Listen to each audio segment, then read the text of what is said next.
Toujours à votre compagnie sur Guel Afrique Télévision. Mesdames et messieurs, avec notre consultant maison, Christophe Mouissa, il est activiste de la société civile ici en province du Nord Kivu. Nous allons faire un point justement sur la gouvernance sécuritaire en République démocratique du Congo. C'est une série d'émissions qu'on a commencé depuis hier et on continue justement en analysant tous les faits. Et avec l'actualité, comme vous le savez, beaucoup de choses ont été évoquées par le président Félix Tshisekedi. Et ça concerne aussi cette gouvernance, la sécurité, où il y a une dose diplomatique qui s'invite, sans oublier, mesdames et messieurs, tout ce que nous avons comme les fronts politiques qui a été aussi abordé par le président Félix Tshisekedi. Un plaisir pour moi de recevoir Christophe Mouissa. Bonjour et bienvenue. Bonjour messieurs les journalistes et bonjour également à l'ensemble de toutes les téléspectatrices et téléspectateurs de Guel Afrique Télévision. Je vous vois très en forme, visiblement. Oui, en forme, bien sûr, mais aussi il faut préciser que bien que nous soyons en bonne santé, mais il y a les pays qui vont mal, surtout avec beaucoup d'urgences qu'il y a au pays, sur le plan sécuritaire, sur le plan socio-économique, mais également la déstabilisation des institutions, parce que jusqu'à aujourd'hui, et le bureau définitif du Sénat n'est toujours pas mis en place. Bon, à ce point, depuis que la République démocratique du Congo existe, jamais on a eu à réaliser un tel score, comme c'est le cas justement sous la gestion du ministre des Finances sortant, Nicolas Kazadi. Lui qui a été au cœur de plusieurs scandales financiers, et moi je me dis si on peut se focaliser sur le seul élément d'avoir accru la mobilisation des finances publiques, et surtout qu'avec les FMI, vous savez que ce sont des partenaires financiers à la RDC, et dont lorsqu'ils donnent de l'argent, ils ont toujours une part des rétrocommissions qu'il y a dedans, et du coup ils ont toute la possibilité aujourd'hui de manipuler l'opinion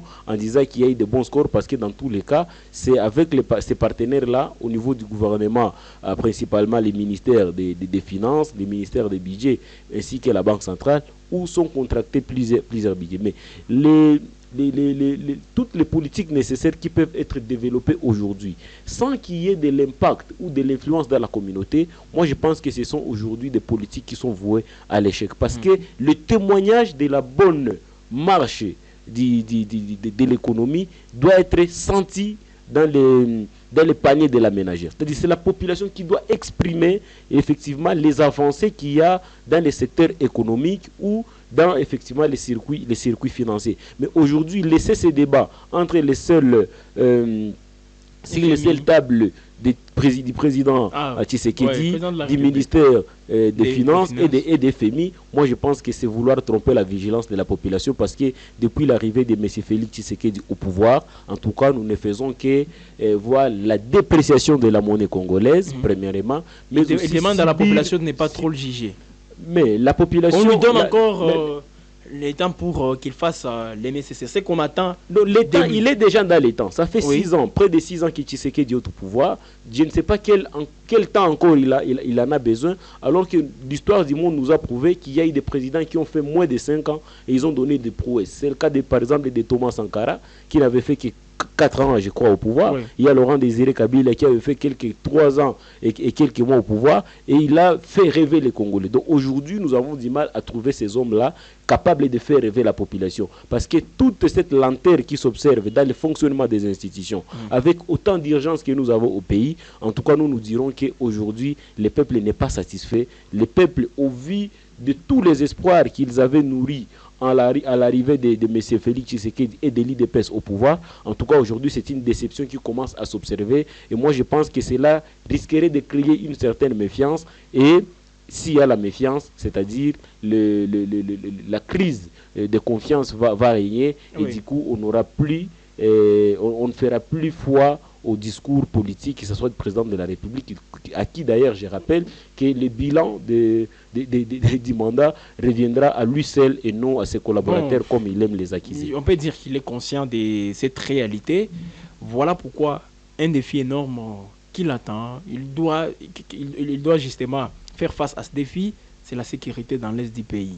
Il s'est investi dans plusieurs secteurs, la diplomatie, sur plusieurs fronts permettez, la diplomatie, la politique et les fronts militaires. Alors dans tout ça, Christophe, je ne sais pas si vous pensez que le chef de l'État, enfin, avec cette détermination, en parlant directement du Rwanda, lui, il ne veut même pas discuter avec le M23, qu'il considère toujours comme étant les marchepieds des Kagame. Alors il parle en disant Kagame, il veut les rencontrer, il veut discuter avec Kagame pour qu'il lui dise concrètement qu'est-ce qu'il vient chercher en République démocratique du Congo, en le traitant d'un criminel. Beaucoup de mots justement pour montrer combien de fois c'est pas un homme des poids. Alors tout ça, sauf la détermination du chef de l'État face au contexte actuel. Qui dit contexte voit la progression du M23. Alors, merci. Et c'est toujours à la hauteur. Merci beaucoup pour la question. Donc, moi, je pense que nous devons beaucoup plus nous limiter à faire des discours qu'à poser des actions. Parce qu'aujourd'hui, cette détermination, cet engagement du président de la République devra être manifesté sur le terrain. Ce sont les populations, les citoyens qui doivent témoigner effectivement qu'il y a la détermination à travers les actes d'être posés. Mais c'est vanter de tenir des discours politiques, manipulateurs, qui tiennent compte effectivement des enjeux, comme vous l'aviez dit, et du contexte, en tout cas ne suffit pas pour que ces peuples revivent encore sa dignité, son intégrité, mais aussi sa fierté. Parce qu'ici, je vais revenir sur des notions basiques du fonctionnement d'un État. Vous savez, lorsque vous prenez le pouvoir, vous venez avec des intentions.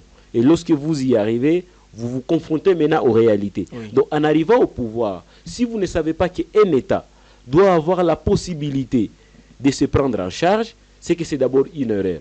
Pourquoi? Parce que lorsque vous devenez président de la République, vous devez savoir qu'un pays peut faire face aux catastrophes naturelles, un pays peut faire face aux pandémies ou aux épidémies, un pays peut faire face à la guerre, on peut être agressé de l'extérieur ou de l'intérieur. Il faut s'attendre à tout ça, il faut développer les politiques ou les mécanismes politiques qui peuvent vous permettre de faire face à ces défis. Donc aujourd'hui, pour moi, voir le Congo être agressé, voir le Congo en guerre n'est pas une surprise. Comme les autres politologues le disent, que lorsque vous décidez à faire de la politique, lorsque vous avez l'ambition de faire la politique, il faut se préparer à des coups un peu plus durs, parce que ça va arriver, ça fera moins mal, et ça va vous permettre effectivement d'évoluer rapidement en disant je m'entendais à ça, et je savais que ça pourrait arriver.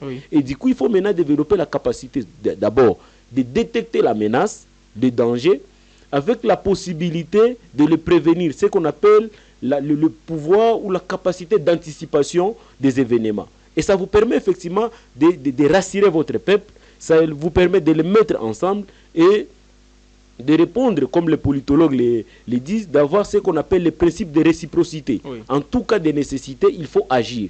Et pour ça, il faut mettre en place une armée républicaine, il faut mettre en place une police, il faut mettre en place une justice répressive qui pourra vous permettre effectivement, en tout cas de nécessité ou de menaces, vous avez tous ces éléments-là, tous ces outils, vous les mettez en musique et ça vous permet de réagir rapidement. Mais dans tous ces éléments que je venais de citer ici, par exemple pour le cas de la diplomatie, vous savez pourquoi on fait recours à la diplomatie?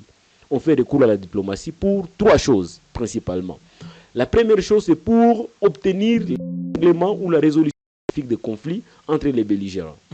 Deuxièmement, c'est pour obtenir les paquets de sanctions ou bien de condamnations vis-à-vis de celui ou celle l'adversaire d'en face. Ou l'adversaire en face, effectivement. Et le troisième élément, c'est d'obtenir les alliances ou les alliés partenaires de taille pour venir vous aider, moyennant effectivement des accords, des partenariats gagnant-gagnant, parce qu'il n'y a aucun pays qui peut venir en aide à un autre sans pour autant en avoir. Sur ces points, peut-être nous sommes, je peux dire, bien partis, nous sommes sur une bonne voie. Bien partis, oui, mais sans aucun fait. Sans aucun impact. Parce qu'ici, l'impact, malgré tout ce que vous avez appelé la bonne volonté, nous avons fait le tour du monde. Nous avons vu l'East Africa Community Force ici, c'est-à-dire la force de l'EAC. Ça n'a pas marché. Ça n'a pas marché. Aujourd'hui, nous sommes avec la SADC. Ça n'a pas marché. Au même moment, nous sommes dans les processus politiques, des négociations. Donc, au-delà de tout, moi, je pense que le Congo devrait se dire qu'est-ce que nous vendons au marché international qui peut nous donner plus de poids et plus de la considération pour que ces gens ici nous viennent en ordre de force. Comme nous voyons l'OTAN dans son intervention en Ukraine, c'est une mission offensive, une mission de fourniture de matériel, des hommes et même des aspects stratégiques. L'OTAN assiste l'Ukraine En tout. En tout et pour tout. Oui. Mais lorsque ici, par exemple, pourquoi l'OTAN assiste? Parce qu'ils savent que si cette crise déverse l'Ukraine, c'est l'Union européenne qui sera touchée. C'est la porte justement de l'Union européenne. Oui, c'est toute l'Union européenne. Et c'est ce qu'on appelle la menace de la sécurité collective. Oui. C'est-à-dire l'OTAN, l'Union européenne sont en droit de réagir. Pourquoi? Parce que la menace peut embraser toute la région. Et là, pour le cas de la RDC. Il anticipe parce que la menace n'est pas encore dans l'Union européenne. Elle est juste à la porte. Voilà. Et ils sont en train de... Et c'est ça le rôle régalien d'un État. C'est d'abord prévenir et anticiper. Mais ici, nous entendons d'abord subir des coups. Et puis nous restons dans l'offensive et nous n'avons pas la capacité de réagir rapidement. Parce que sur le plan international, il faut d'abord prouver, il faut aller avec des éléments nécessaires pour prouver si et seulement-ci nous sommes dans une agression. Oui, alors pour le cas de la République démocratique du Congo, avec qui le président Félix Tshisekedi peut faire tout ça, parce qu'au-delà de sa majorité, l'Union sacrée, il a justement cette intention de vouloir se rapprocher avec ses opposants. Il a parlé de Martin Fayoulou, qui lui, il est resté dans sa position, qui petit à petit commence à être légendaire. Il a parlé de Moïse Katumbi, lui qui n'a pas de position aussi claire, selon les dires du président de la République, j'interprète tout simplement. En parlant de Joseph Kabila, lui, il est même derrière ce que nous avons comme l'AFC aujourd'hui. Déjà, donc, il n'a pas quelqu'un avec qui il peut faire tout ça. Une personne comme Joseph Kabila, qui a l'expérience de la gestion de la République démocratique du Congo. C'est le seul président qu'on a qui est en vie. Donc, à un certain moment, Félix Tshisekedi devrait se rapprocher de lui. Mais voilà, il est entré, selon Félix Tshisekedi, il est derrière l'AFC. L'AFC, c'est lui, pas derrière. L'AFC, c'est lui. Quand on prend le pouvoir, comme je le disais, il faut s'attendre à tout. Oui. Il faut s'attendre à des trahisons internes comme à des complicités externes. Oui. Surtout lorsque vous gérez un pays aussi stratégiquement positionné comme la RDC, avec autant de potentiel du sol et du sous-sol, au vu aussi de son immensité en termes de superficie. Oui. Donc moi je ne suis pas surpris. Par contre, je serais plus surpris de voir le président continuer à se plaindre, continuer à accuser et continuer malheureusement à promettre alors qu'il y a toutes les marges de manœuvre aujourd'hui. Pourquoi je l'ai dit? Parce qu'en RDC, s'il vous plaît, oui, vous parlez en RDC, lorsqu'on est président... Est-ce qu'il peut exagérer? C'était même un ancien chef de l'État. C'est-à-dire, il en a toujours des accusations? Oui, ce sont des accusations, parce que si ce n'était pas des accusations fortuites, oui. En principe, on devrait déjà mettre la main sur Kabila. Comme un pays normal, parce qu'il fallait l'inviter pour lui mettre en face de tout ce qu'il y a comme allégations autour de lui, et il pourra fournir des éléments nécessaires. Mais continuons à l'accuser à tort et à travers les médias. L'AFC, c'est lui, donc c'est lui le cerveau moteur. Oui, mais il faut qu'on le localise, il faut qu'on l'interpelle pour qu'il vienne donner et éclairer son adresse est connue à Kinshasa. Voilà. On connaît tout ça. Voilà, donc ça ne sert à rien aujourd'hui de venir parler au Congo. Parce que vous avez parlé d'Éric Nkouba. Ouais. C'est au niveau d'IDEMIAP qu'il avait cité les noms de Joseph Kabila et d'autres Kouakizé. Voilà. Mais dans les procès, il n'a pas cité Joseph Kabila. Pourquoi? Voilà la question qui nous taraude. Voilà, c'est ça en fait la question que nous posons au tribunal, et même à la DEMIAP qui avait fait des instructions préliminaires, comme on les appelle, parce qu'en réalité, ça devrait être des instructions secrètes. On ne devrait même pas être au courant de ce qui s'était dit ou de ce qui s'était passé, parce qu'on les appelle en droit les instructions secrètes. Il n'y a que le procès qui devrait être public, en audience, foraine ou pas, mais en tout cas, le fait d'avoir cité Kabila, il devrait se retrouver sur les bancs des accusés pour apporter la lumière. Ne pensons pas parce que la justice n'a pas seulement pour rôle de condamner. Elle a également pour rôle d'acquitter après avoir étudié le chef de l'État, Félix Tshisekedi n'est pas en train de mettre à mal cette cohésion qui s'est construite petit à petit, parce que quand il cite tous ces leaders-là, il dit les autres sont dans une position qui ne rassure pas. Ne pensez-vous pas qu'à un certain moment, au-delà, parce que nous sommes appelés à faire un front commun contre cette agression, mais ce sont justement des accusations aussi qui se présentent. Bon, la guerre sera encore très compliquée parce que déjà à l'interne, nous n'avons pas la même lecture de la situation.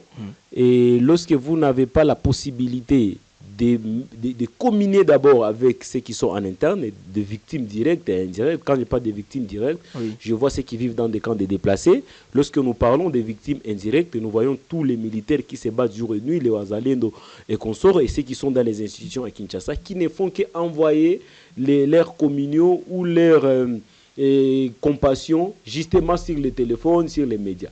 Mais lorsque vous voyez les comportements et les attitudes qu'il y a, en tout cas, ça prouve à suffisance que ces pays, on ne peut pas les qualifier d'être en guerre. Parce qu'un pays en guerre doit avoir des attitudes, la communication, les comportements à afficher devant les autres peuples. Malheureusement, chez nous, ce n'est pas le cas. Et pour revenir sur même la qualification de la guerre dans notre pays, ça reste à désirer. Parce que hier, c'est monsieur le président qui a parlé de Kabila derrière l'AFC. C'est-à-dire c'est un conflit congolais. Premièrement, si tel est le cas, selon les dires du président. De l'autre côté, on dit que c'est une agression. Alors, comment on peut nous prendre au sérieux que c'est une agression alors que nous savons que ça serait l'ancien président qui est derrière ça? Là, nous donnons raison à Kagame qui a toujours dit c'est une affaire. Nous les dédouanons de ces conflits. Pourquoi? Parce que parmi les non-cités, bien qu'ils pourraient être utilisés, mais c'est d'abord le conflit interne.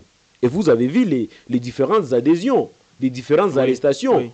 Vous voyez des gens comme les Jean-Jacques Mamba, les Magloire Paloukou, les Dalion, ce ne sont pas des étrangers, des Hope Sabine, ce sont des Congolais. Alors, comment voulons-nous qu'on nous prenne au sérieux? Et c'est de là que je suis en train de dire, même cette SADC devra se retirer, si ce n'est que la raison des intérêts politiques et diplomatiques, cette SADC n'a pas de rôle à jouer. Parce que pourquoi et quand est-ce que les forces sous-régionales ou régionales interviennent dans un État? C'est lorsque la menace a tendance à s'étendre sur toute la région. C'est de là que les autres armées ou les autres partenaires se disent il faut commencer à atteindre l'effet quand il est encore loin. Parce que si nous la négligeons, elle risque d'embraser les territoires. Mais aujourd'hui, est-ce que le conflit du 1-23 a une menace qui pèse sur le Rwanda, sur l'Ouganda, sur le Sud-Soudan ou sur l'Afrique du Sud? Je doute. Donc, si c'est un conflit interne, il faut qu'il y ait des solutions internes. Et pour avoir des solutions internes, Christophe, parce que nous sommes allés appeler cette EAC, en fait, qu'elle intervienne en République démocratique du Congo avec sa force régionale. Comme si nous n'avions pas d'armée. Oui, nous sommes aussi auprès de la SADC pour la même cause. Je vais vous donner peut-être une autre analyse des faits par rapport à ce qui se passe. Parce que jusque-là, j'ai posé beaucoup de questions à nos ministres et un peu partout.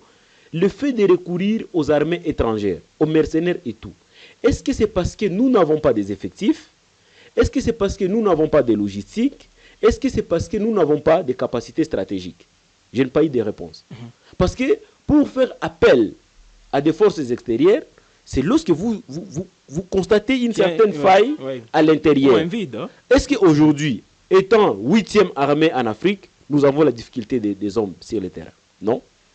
Est-ce qu'avec la levée de l'embargo, aujourd'hui nous avons acquis des drones de dernière génération? Disant que nous avons justement une armée, mais elle est bitée à plusieurs défis. Voilà pourquoi les tanks, nous sommes en train de... Notamment quel défi? Ils disent, c'est cette histoire d'infiltration, voilà. Oui, il y a espionnage. Aussi espionnage, bien sûr. Les traîtres au sein de l'armée. C'est ce que je vous dis. Tout ça. Alors, quand on gère l'armée, ça demande, il leur faut du temps. Mais nous sommes aussi appelés à résister face à l'agression. C'est ce que je vous dis. Lorsqu'on gère un pays, il faut s'attendre à des trahisons. Parce que ça fait pas... Il n'y a aucun pays qui mènera à la guerre sans pour autant développer sa capacité. Pourquoi nous ne pouvons pas trahir les autres? Pourquoi au sein du Rwanda, pourquoi au sein des M23, nous n'avons pas des espions aussi qui pourraient nous fournir des informations? Pourquoi nous n'avons pas la capacité de brouiller les systèmes aériens rwandais pour nous permettre aussi d'avoir un contrôle des JPRS au niveau du Rwanda? C'est ça aussi un État. Donc si nous n'avons pas la capacité de développer autant de stratégies et de capacités intellectuelles pour contraindre nos ennemis, c'est-à-dire nous serons toujours victimes et nous continuerons à crier. Et nous risquerons d'avoir autant de crises comme on ne pouvait jamais l'imaginer aujourd'hui. Parce que la guerre sera tellement longue et ne pensons pas que tous ceux qui nous agressent aujourd'hui, en tout cas lâcheront et laisseront les Congolais faire autant qu'ils le voudront. Donc lorsque vous êtes en droit, lorsque vous avez la possibilité de découvrir que vous avez des potentiels, il faut également développer la capacité de les protéger, de maintenir votre souveraineté. Bref, Christophe, on peut retenir de vous par rapport à la gouvernance sécuritaire, que la République démocratique du Congo reste un État. Bon, je ne peux pas parce qu'hier on a conclu en disant que la RDC, c'est un État inexistant tenant compte justement de tous les éléments qui doivent intervenir. Donc aujourd'hui, avec vous, on peut dire, avec la gouvernance sécuritaire, la République démocratique du Congo a beaucoup à faire, ou soit c'est un élève qui doit franchir certaines étapes pour aussi apparaître comme un pays. Non, moi j'ai plus de propositions, oui, que des critiques. Voilà. Parce que parmi les propositions, que fait un État lorsqu'il est en guerre? Un État développe d'abord un plan d'urgence de sécurité. Est-ce que nous l'avions? Nous ne savons pas si nous l'avions ou pas. Et cette solution, ce plan doit être d'abord interne. Il n'y a que lorsque vous êtes à bout des stratégies que vous pouvez faire appel à d'autres forces en termes maintenant de partenariat, là que j'ai parlé de la diplomatie. C'est-à-dire qu'il faut les campagnes de mobilisation que nous voyons s'inscrivent aussi dans cette logique. Donc même à l'intérieur, oui, lorsque le président avait lancé cette campagne ou cet appel à la formation des groupes de vigilance, vous avez vu autant de jeunes qui se sont mobilisés, les uns pour intégrer directement l'armée, d'autres pour créer ces groupes de vigilance qu'on a appelés aujourd'hui les Wazalendo. Pour la patrie. Ce sont toujours des campagnes. Alors ça, ce sont des mécanismes à court terme qui doivent être mobilisés en interne. Oui. Et lorsque vous êtes au pouvoir, il faut déjà avoir cette capacité d'anticipation rapide. Ça, c'est la première des choses. Deuxièmement, il faut mettre en place de nouveaux prestataires. Parce que si le conflit éclate, c'est-à-dire qu'il y a une faille qui a été observée par l'ennemi, par l'adversaire, il en a profité. Mais aujourd'hui, le président Tshisekedi a près de 6 ans au pouvoir. Mais est-ce qu'il peut nous présenter une nouvelle unité d'élite capable effectivement à répondre efficacement à la guerre? Nous ne l'avons pas vu. Parce que depuis son arrivée au pouvoir, nous n'avons jamais assisté à un défilé militaire du 30 juin qui fait ce qu'on appelle la démonstration de dissuasion des forces armées. Avec tout ce dont on parle la force aérienne, on parle aujourd'hui de logistique militaire. Ça doit être exposé au vu du monde et l'ennemi devra dire aujourd'hui nous n'avons aucune marge de manœuvre parce qu'avec une telle puissance militaire, nous ne pouvons pas nous en sortir. On les cache et nous l'entendons seulement dans des médias. Ça doit être exposé, ça doit être vu par les Congolais pour les rassurer en disant même si aujourd'hui nous déclarons la guerre, nous avons les capacités nécessaires en termes d'hommes, en termes de stratégie et même en termes d'efficacité sur les terrains. Le troisième élément, lorsque vous voyez que tout cela ne marche pas, il faut faire appel à ce qu'on appelle le mercenariat. Aujourd'hui, parce qu'on a parlé de l'espionnage, on a parlé de l'infiltration, c'est-à-dire aujourd'hui, nous n'avons plus confiance en notre armée.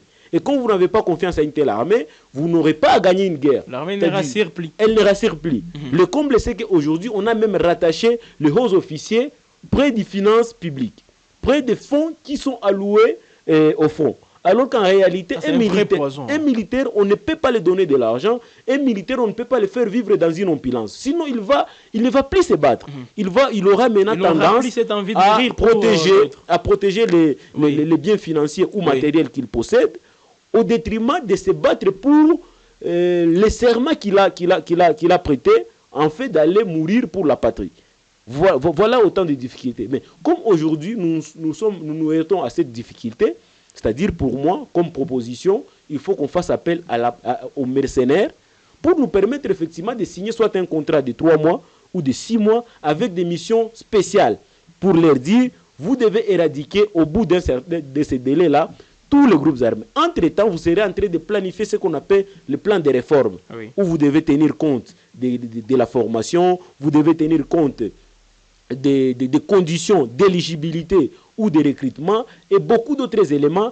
Et ça soit encore, c'est mieux que ce soit le même mercenaire qui serait des instructeurs pour leur donner des témoignages, des motivations en disant pour avoir gagné cette guerre, voici les stratégies que nous avons utilisées. Et ça nous permettra au bout soit de 5 ou de 10 ans d'avoir une armée capable de se battre, capable d'assurer l'intégrité et la souveraineté de l'État, renforcer effectivement cette cohésion envers l'armée. Parce que si nous n'arrivons pas à ça, avec les échecs qu'on sera en train d'accumuler, ça va produire ce qu'on appelle le climat de méfiance entre l'armée et sa population, entre la population et ses institutions, parce que l'armée, c'est un outil des institutions qui doit être nourri, vêtu, payé pour le compte du trésor public et le trésor public a toujours été financé par les contribuables qui est la population. Donc à ce niveau ici, les derniers éléments aujourd'hui sur lesquels nous pouvons commencer à nous appuyer, c'est d'abord la mobilisation générale.